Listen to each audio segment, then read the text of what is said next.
Et pour soutenir la négative, nous accueillons Raphaël Lorca pour l'ESCP Europe. Sous vos applaudissements, s'il vous plaît.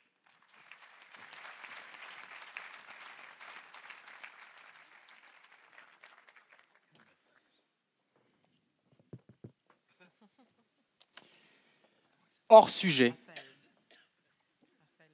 Alors non, je ne commande pas la prestation de la copine, je ne me permettrai pas.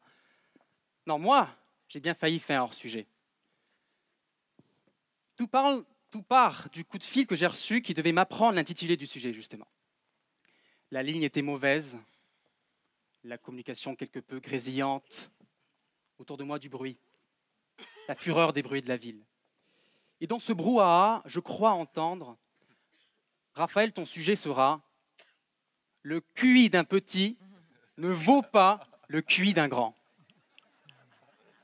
Alors là, je suis un peu effaré. Parce qu'évidemment, comme nous tous ici, on a tous en tête les horribles blagues de Dieudonné sur les nains. Et puis je me dis, c'est quand même le comble. Une semaine de colloque sur la résistance, financée par la municipalité d'Aix-en-Provence. Tout ça pour finir par un concours d'éloquence aux tendances néo-nazies. On va pas se mentir, il fallait oser. Et puis avec de tels présupposés inacceptables, autant vous dire qu'on n'est pas couché. Alors je vous rassure,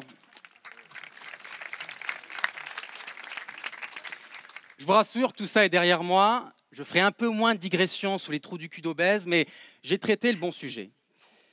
Entendre Marie a achevé de me convaincre. De me convaincre que le cul d'un petit, que d'affirmer que le cul d'un petit vaut bien le cul d'un grand, c'est d'abord une assertion factuellement fausse, et ensuite, ne riez pas trop vite, et ensuite une pensée dangereuse. Ce seront là les deux axes de mon propos. Commençons donc par être réalistes. Dans la vie de tous les jours, pas dans le quotidien du showbiz, non, dans la vie de tous les jours, l'égalité est loin d'être réelle. Non, le cul d'un petit ne vaut pas le cul d'un grand. On le voit tous. Affirmer le contraire, c'est rester pendu à une vieille lune qui n'a d'autre réalité que le fronton des mairies. Ou bien la sextape de Kim Kardashian d'ailleurs. Alors là, chacun son symbole. Mais efforçons-nous d'être dans le réel. Et le réel, pardon d'avance, je vais faire le marxiste un peu relou. Le réel, c'est d'abord le combat social. Allez donc parler à ces ouvriers privés d'usine, ces sondants, congédiés sans attention ni estime, pendant que le PDG peut, lui, très élégamment, sa paire de fesses sauver, déployant tranquillement son parachute doré. Booba, pour les non-initiés. Non, grand philosophe Booba du XXIe siècle de notre père, tout à fait, oui. Agrégé de philosophie, entre autres. Non, dans la lutte des classes, par définition, le cul d'un petit ne vaut pas le cul d'un grand. Et j'ajouterais même, j'irai même plus loin, le cul de 100 petits ne vaudra jamais le cul d'un seul grand, celui qui dirige, justement. Mais le summum de l'inégalité de traitement entre petits et grands, il n'est pas atteint dans le grand capital, non. Il est atteint, tenez-vous bien, dans le monde politico-médiatique. Alors, je suis obligé d'en faire un peu mention, puisque 90% de notre jury en provient. Bon. Mais dans le monde du journalisme politique, il y a d'un côté le petit homme politique.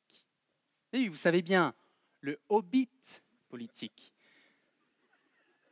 avec sa petite carrure et son vieux manteau, sa petite trajectoire et sa petite auto, qui aimerait bien avoir l'air, mais qui n'a pas l'air du tout. Chez ces gens-là, on ne voit pas beaucoup de caméras. Alors si, il y a une fois, LCP Sénat, une fois, 10 téléspectateurs, mais tout de même. Chez ces gens-là, monsieur, mesdames, on ne pense pas, non, on prie. On prie que le micro de BFM TV puisse s'échouer à nos pieds.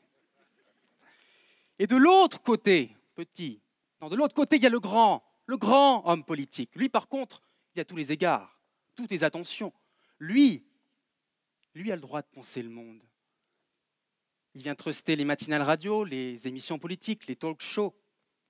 Lui peut disserter doctement sur l'avenir et sur la crise de la Cyril et le daim.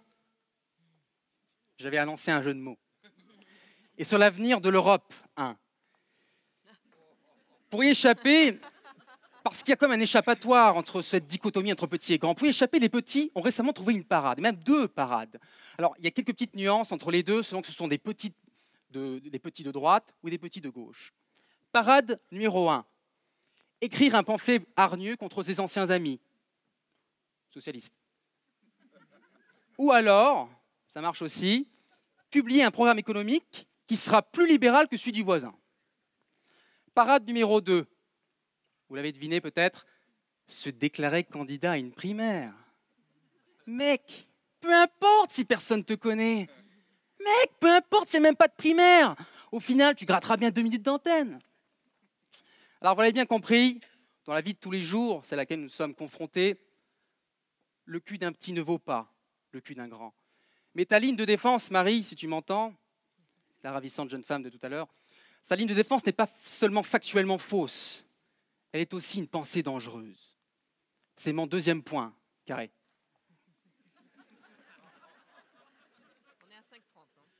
Dangereuse pourquoi? Parce qu'affirmer qu'il y aurait une équivalence absolue entre le cul d'un petit et le cul d'un grand, c'est défendre l'idée que petit et grand peuvent jouir du même statut symbolique dans la société et dans l'histoire. Conséquence numéro 1, et pas la moins dangereuse, l'élection de François Hollande.